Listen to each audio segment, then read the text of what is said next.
We are now doing objective standards when it comes to roads and when it comes to accommodation tax. Now before, with accommodation tax, we could simply, if you had an event that encouraged tourists to come in, you could be a friend of the council members and get a lot of money. A classic example is the South Carolina State football game. It comes in for one football game a year.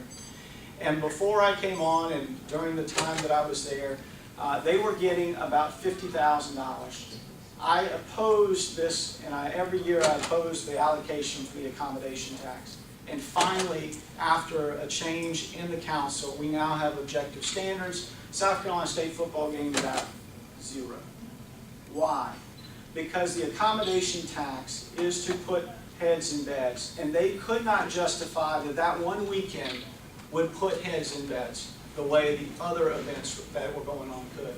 The aquarium was actually getting about $20,000 compared to the South Carolina State football game. Of course, they were the highest one the next year because they are a major attraction, they make sense, and therefore, under the objective standards scenario, they got what they were supposed to. Also, we've cut our budget by over $3 million. Now, I'll be honest with you, I don't know if we could have done that but for the recession. These are things that I fought for, but I don't know if we could have done it. The important thing is what we didn't do is raise taxes to cover that. And so we've never raised taxes on county council since I've been on there. And cutting that by $3 million is a wonderful step in the right direction. Every year I've been on council, the administrator has come and suggested that we raise the millage rates. Well, we've not done it, and we're still surviving just fine. People are still getting their services just fine. We've actually reduced the amount of the positions, probably about 80 or 90 people. We've asked for people to early retire. We've asked for furloughs. We've done a tremendous amount of things, and we're still just fine. It is the classic example of waste that goes on in government. And you know what?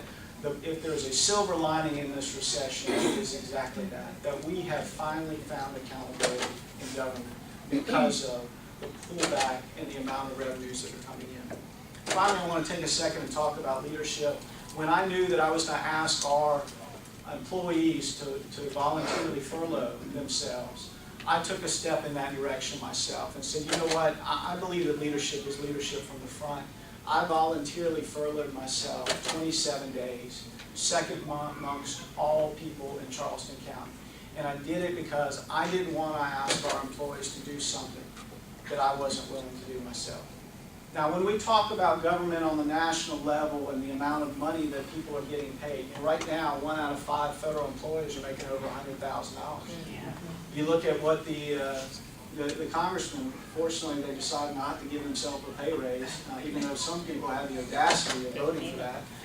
But Congressman, $174,000, that's too high. And again, one of the things I just talked about is that leadership is leadership from the front, and also from the top that I talked about. And I think that if you're going to reduce government, you also start with your congressional members, your leadership, and say we're going to reduce it from there as well. So when I sit here and say I'm advocating, I'm literally advocating that I would go there and have a pay cut. I frankly would prefer to be paid on commission if I have that opportunity, because I think that I'm going to be doing things that people are going to be proud of and that are representative of the values in South Carolina.